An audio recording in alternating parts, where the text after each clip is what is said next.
Mes clés, mes clés, mes clés, mes clés, mes clés, mes clés. Cette papille là. Qu'est-ce que j'en ai fait? Mathieu, c'est pas toi qui as mes clés? Mais non, pas celle-là. Bon, salut les amis de l'immobilier, c'est Cédric. Aujourd'hui, je vais vous donner 6 clés pour réussir votre rentrée de mandat exclusif. J'espère que vous allez cartonner en appliquant ces quelques conseils simples et terriblement efficaces. Oui, allô? Allô, oui, bonjour.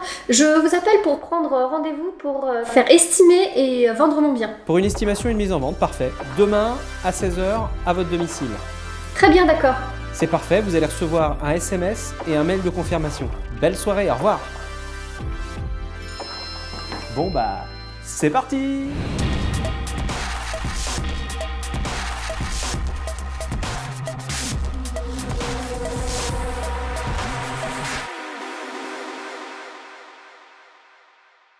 Clé numéro 1, la découverte du client avant la découverte du bien.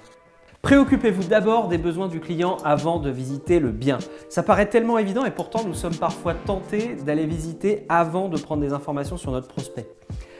Si votre client ne souhaite pas prendre ce temps, interrogez-vous, c'est peut-être qu'il existe déjà un frein. Commencez par une brève présentation de vous, puis laissez parler votre client. Vous reviendrez après sur votre présentation. Le fait de commencer par la découverte des besoins de votre prospect va vous donner de précieuses informations sur lui et sur son projet. Il est toujours plus confortable de bien connaître son client avant d'être en mode action. Autre avantage, votre client sera plus à l'aise lors de la visite s'il en sait plus sur vous. N'oubliez pas que vous n'êtes parfois qu'un parfait inconnu. Votre client vous autorise à rentrer dans son intimité, alors respectez cette confiance qui vous est accordée. Clé numéro 2, touchez le cœur pour atteindre l'esprit. L'expérience client doit être au cœur de vos préoccupations. Ne négligez surtout pas la dimension affective. Nous avons de plus en plus un rôle de soutien moral et psychologique dans ce métier. Pour cette personne âgée, par exemple, qui a perdu son époux, son épouse, celui ou celle qui divorce, ce client primo-accédant qui n'a aucune connaissance en la matière ou ce client tout simplement qui stresse pour la vente de son bien. Parfois, vos clients sont désemparés, perdus, stressés, angoissés, fragiles. Un bon conseil immobilier, c'est rassurer. Votre client doit avoir le sentiment que vous êtes la personne de la situation. Ce qui est formidable dans ce métier, c'est que chaque histoire est différente. Impossible de s'ennuyer. Objectivez de toucher le cœur de vos prospects plus que de faire une estimation, rentrer un mandat ou faire une vente. Positionnez-vous en tant que soutien, partenaire, accompagnant, quelqu'un qui va être indispensable et non un vendeur ou un commercial.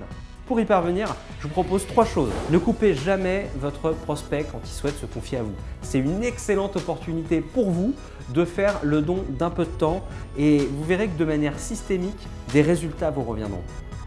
Faites preuve d'une grande empathie. Même si vous n'êtes pas en accord avec certains points de ce que peut dire votre client, ne manifestez aucune réaction verbale ou corporelle à l'encontre d'un propos. 3. Racontez une histoire. Expliquez comment vous êtes arrivé à faire de l'immobilier par exemple.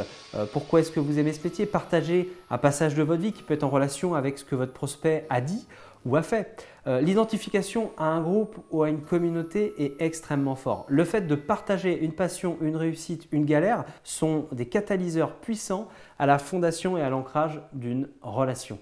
Parfois, certaines personnes ne souhaitent pas rentrer dans cette intimité relationnelle pourtant plus plaisante. Respectez ce choix et gardez la distance. La compréhension et le besoin de votre client sera très apprécié. Ne tentez surtout pas de forcer une porte close, vous risquerez de mettre fin définitivement à la relation. Clé numéro 3, analysez et maîtrisez le langage corporel. Par contre, je vous préviens, je ne signerai pas d'exclusivité. Ne réagissez surtout pas à cette affirmation, vous allez bluffer votre client. En fait, moi, maintenant, mon jeu, c'est d'essayer de ne pas sourire. Vous laissez votre client vous confier de précieuses informations que vous allez devoir traiter après. La maîtrise de votre langage corporel et de votre intelligence émotionnelle va vous permettre d'atteindre d'autres sphères. Votre client vous annonce qu'il souhaite vendre 15% plus cher que la valeur réelle de son bien, alors que vous ne lui avez même pas présenté votre estimation. Prenez simplement l'information. Vous la traiterez plus tard. Il vaut mieux être dans l'argumentation plutôt que dans l'opposition ou la justification. Dans cette situation, vous devez déceler si votre client est congruent, c'est-à-dire que son langage corporel est en accord avec son langage verbal. Vous devez également maîtriser vos émotions et vos ressentiments. Clé numéro 4, le nerf. notoriété, expertise et résultats. Ce sont les 3 piliers de la réussite d'un conseiller immobilier. Vous devez être considéré comme un expert sur votre secteur, bâtir votre notoriété et avoir des résultats pour subvenir à vos besoins et aussi pour vous récompenser à votre juste valeur. Si vous êtes un jeune conseiller et que vous n'avez aucun de ces 3 piliers, pas de panique. Vous avez mes 7 autres conseils pour accéder au nerf. Si vous avez un ou plusieurs de ces avantages concurrentiels, vous allez les soumettre à votre prospect de manière subtile. Il y a des moments pour placer vos arguments. Il faut être dans une écoute active pour réussir à placer ces réponses lors de votre temps de parole. Comme des gravures par exemple sur une pierre, elles doivent s'ancrer et s'imprimer dans l'esprit de vos prospects. Et vous connaissez ce genre de maison? Oui, très bien, j'en vends régulièrement. Il me semble que dans ces maisons-là, vous avez d'ailleurs un mur qui sépare la cuisine du salon, je me trompe? J'ai été recommandé sur une maison en vente en haut de votre rue récemment. On a trouvé un acquéreur en seulement 28 jours. Les délais de vente sont plutôt réduits actuellement dans la mesure où on applique la bonne stratégie. Ces mots doivent résonner dans l'esprit de votre client. En une phrase, vous avez posé des bases extrêmement solides. Et n'en faites pas trop surtout, vous risquez de passer pour un commercial prétentieux.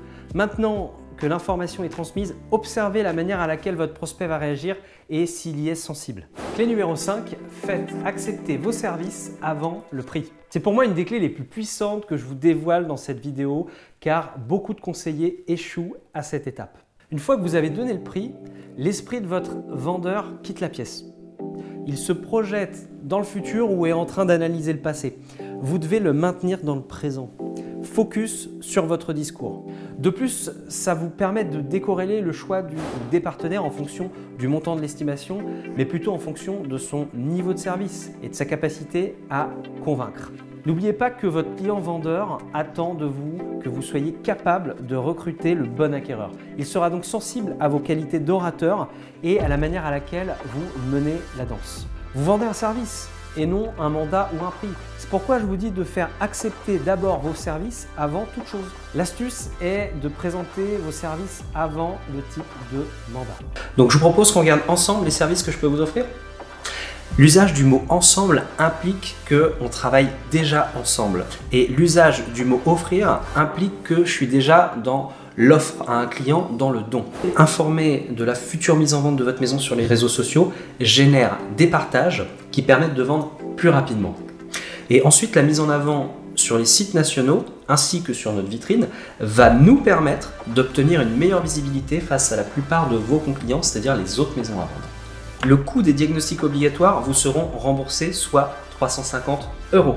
Donner des éléments chiffrés à votre client lui permet de voir le gain pour lui et donc fait monter la jauge des bénéfices. Ça vous intéresse? Oui, bien sûr. Alors pour bénéficier de ces services-là, je vous propose qu'on passe par le mandat confiance. C'est très simple, le mandat confiance, ça signifie que vous n'avez qu'une seule agence, donc c'est beaucoup plus simple et beaucoup plus efficace pour vous. Bon, le délai est de 3 mois minimum, mais je compte bien vendre votre bien avant ce délai. Boum! Bon ok, ça marche pas à tous les coups, mais parfois ça fait mouche. Le mot exclusivité fait peur, alors faites en sorte de plutôt le remplacer par confiance, unique, privilège ou premium. Et pour finir, la clé numéro 6, comment transformer vos non en oui. Combien de fois êtes-vous sorti d'un rendez-vous après avoir essuyé un refus à votre proposition de signer un mandat exclusif de vente? Peu de fois, pas souvent, souvent, à chaque fois. Alors concentrez-vous bien parce que là je vous explique exactement ma méthode pour transformer un minimum de 70% de non en oui. Vous êtes en fin de rendez-vous de prise de mandat et après avoir présenté vos services, vient le moment de poser la question qui fait peur à beaucoup de conseillers. C'est un de mes moments préférés. Souvent je parviens à obtenir l'exclusivité avant, mais le vendeur a des freins parfois. Donc on va jouer un peu. Si le vendeur vous dit non, c'est soit parce qu'effectivement il est extrêmement convaincu qu'il ne signera pas d'exclusivité et c'est extrêmement ferme, donc là c'est pas la peine, vous allez vous poser face à une porte de prison, ou sinon c'est parce qu'il a encore quelques freins qui méritent d'être levés. La question est la suivante. Qu'est-ce qui vous empêche de partir sur ce partenariat? Là je sous-entends que le client est empêché par quelque chose ou par quelqu'un. Donc cela ne dépend pas forcément de lui. Puissant, non? À vous de jouer.